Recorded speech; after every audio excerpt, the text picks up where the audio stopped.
Tyler Shaw with KBTX and College Station. Going back to being part of the renewal of the Lone Star Showdown, you get to come in and experience that, like scoring a touchdown. Just what do you remember from that game, and how much are you looking forward to it being in Austin this year? Yeah, it was a privilege to have that rivalry back, and I'm glad I got to impact the game a little bit. They're a really good team, and that was a big time atmosphere. Chat. I'm looking forward to that game. I have an announcement. Marcel at MPA, he's a really good guy and a good player, so we're fired up to play them again. I will be going to the Texas A&M game this year. It was a hell of a game last year, and it's going to be a hell of a game this year. I cannot wait, but I will be at that game.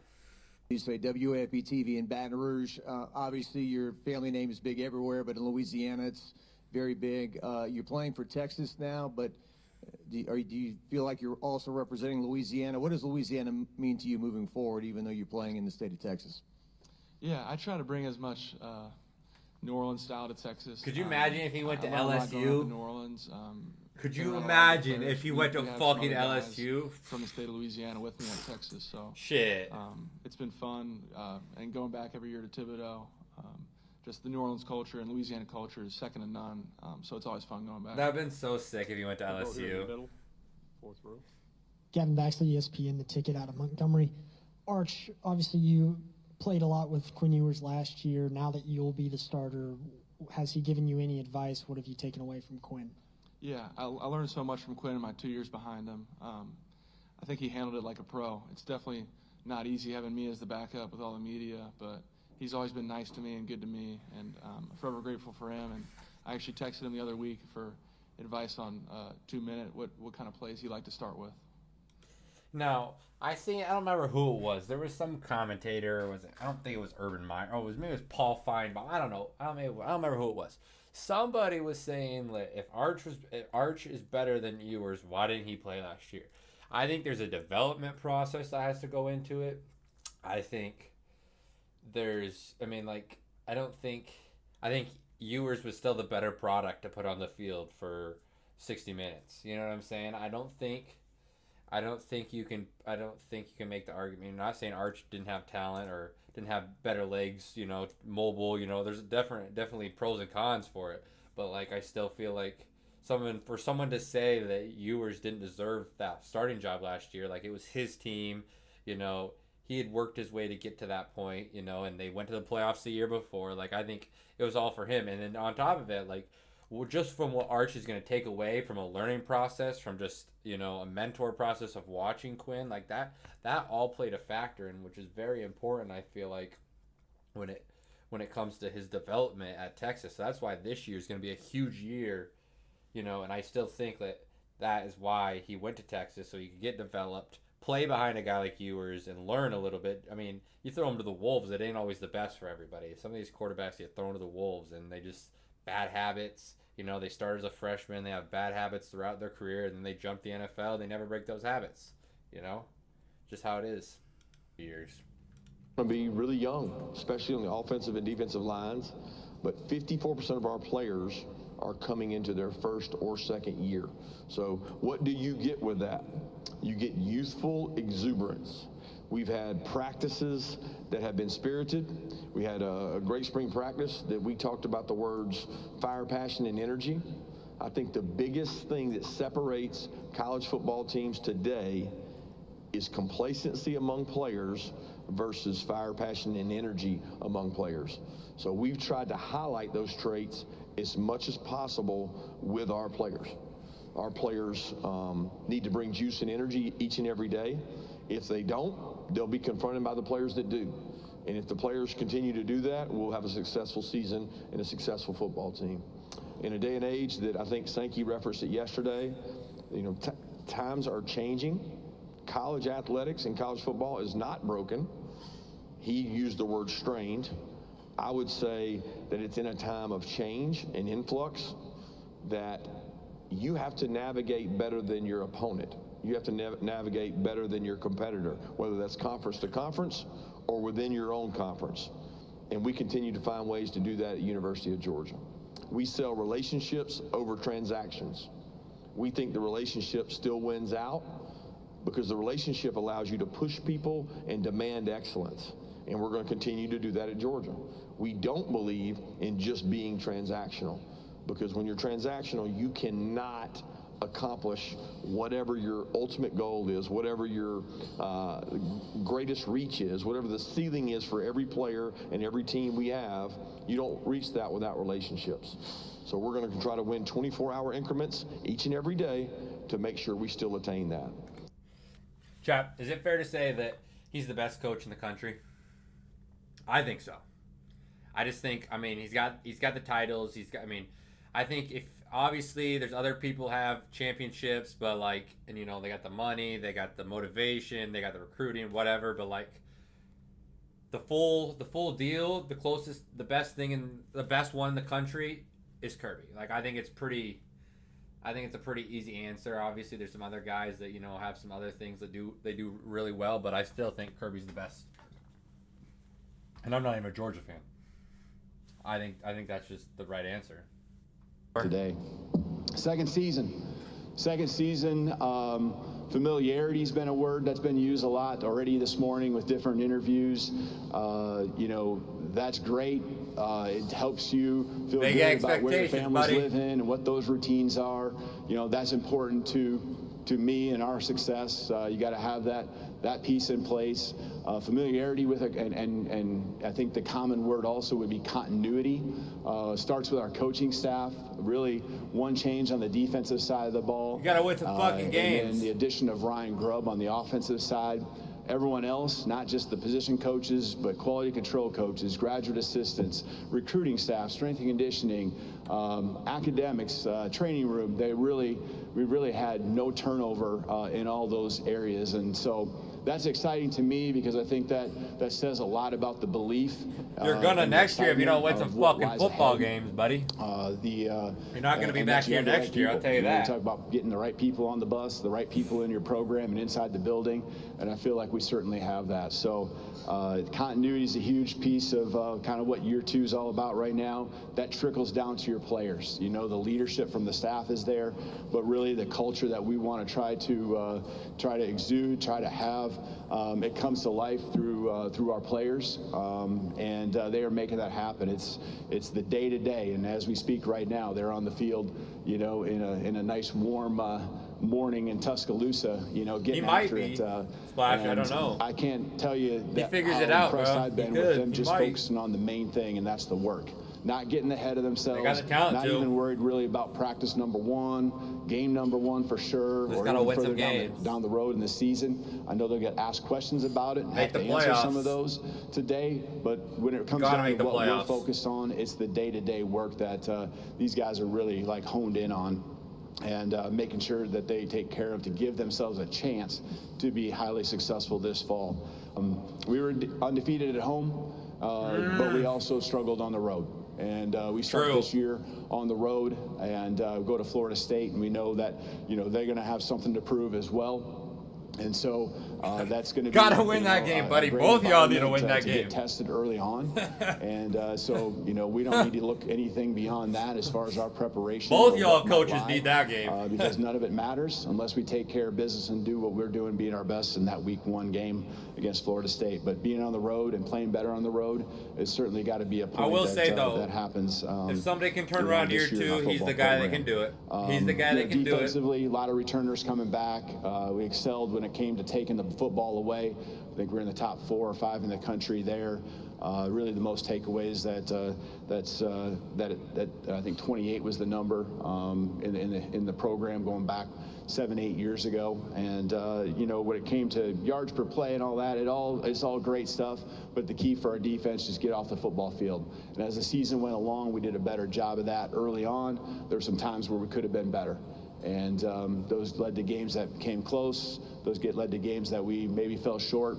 Offensively, I think it's just consistency. It's consistency in all areas. We want to have the ability to be balanced.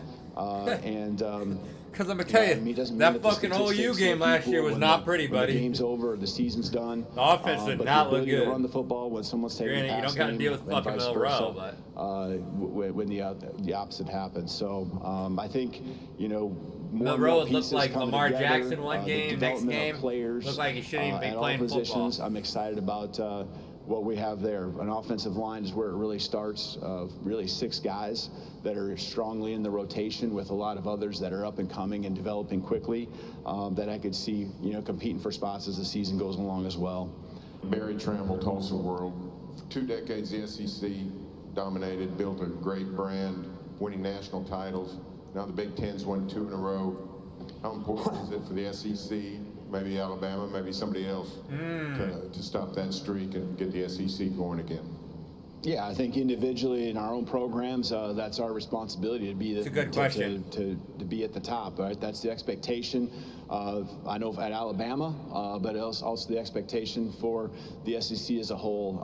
I still feel that the SEC, top to bottom, is as strong as you'll find. 100%. We 100%. I agree with you. Games where you showed what your I agree with him on that. You know why? Hey, I'm not gonna take anything away from Michigan, Ohio State. 2 great programs in the Big Ten.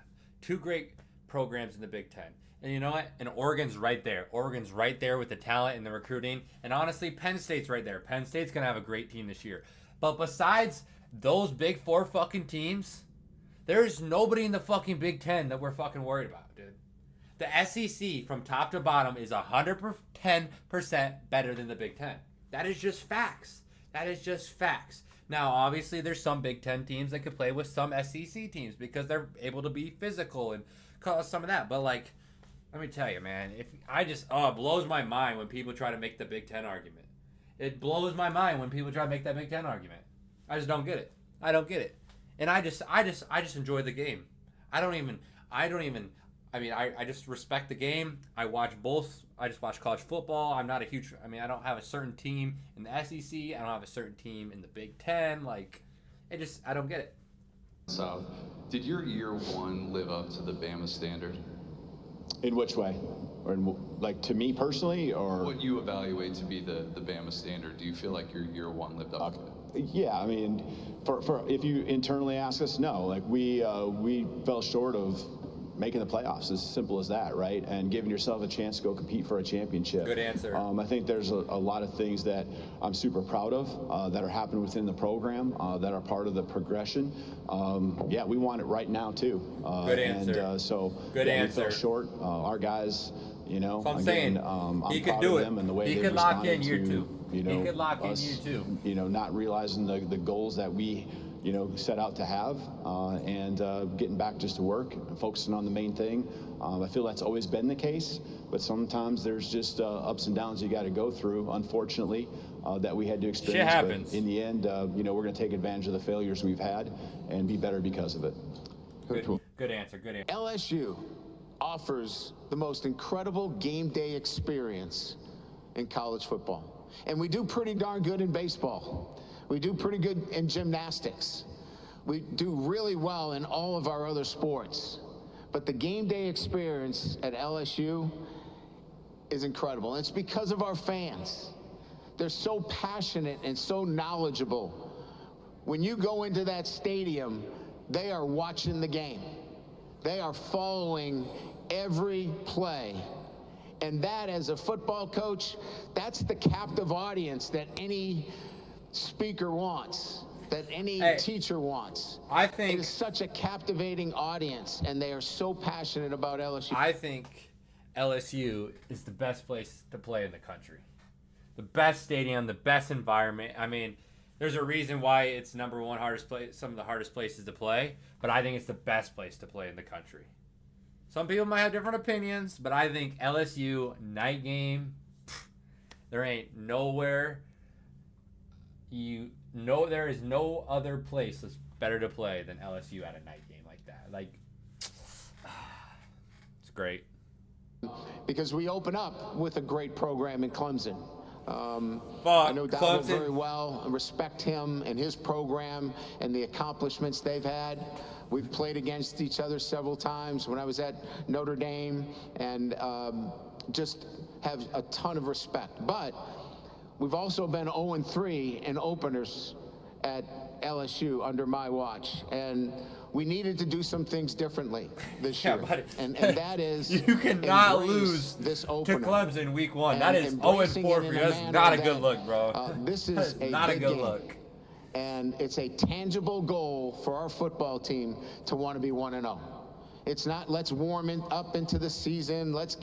We want to be ready for this football game.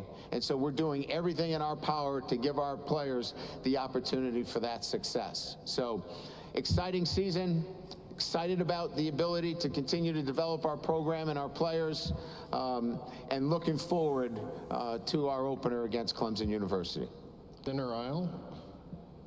Hey Coach, Emily Grace McWhorter from the Next Round. Historically, LSU quarterbacks in the past have had a pretty significant jump from year 1 to year 2. What do you anticipate Garrett Nussmeier's being as he gets that experience like you mentioned in year 2? That's a good question, Emily. I would say that when you're comparing him to Jaden Daniels and Joe Burrow, that's a high bar for anybody. It is. Right? It is. But He can make Garrett the leap, though. is at LSU He can make because the leap, though. loves LSU, and he wants Come to on, lead our Garrett. football team Come on, to a Garrett. championship. And if the Heisman follows with that, I think he's good with that. But I answer the question this way is because all of our conversations with him aren't about individual goals. They're about how do I lead this football team to a championship? And all we've seen is him leading, him being selfless. And his selflessness is going to be the differentiator. He's got locked from in. last year to this year, as well as the experience that he had playing against really good SEC teams. He turned the ball over a lot, We're though. going to go over here to our left on the third row, on the far aisle. Jonathan Williams with the On SI Network. You've had some really successful offenses during your time at LSU. I'm curious to hear what you want, some improvements you want from your defense this season, though. Well, I think we've got an outstanding defensive coordinator and a defensive staff. Blake Baker is in my opinion, elite in the field of defensive coordinators. We needed to give him some more tools. And look, I've been the head football coach at LSU, and I know that we have not played the kind of defense necessary to win a national championship. Defense been ass, bro. I think we put a roster together in this offseason. I hope so. Along with young players that have taken lumps so. along the way as they've developed, and given Blake now the tools to play championship level defense. Because clearly the 2023 offensive football team we had was good enough to win a national championship. We weren't good enough as a team, and a lot of that had to do with addressing some shortcomings we had on defense. We think we've done that. I love our roster. I love our team. And when they had Daniels in his Heisman year, that team offensively was so fucking good. They could score so quick, but defensively, they just fucking sucked. They just were not good on defense. They were 100% right. They were a defense away from playing for a national championship. Not maybe going, but shit. They were damn good that year.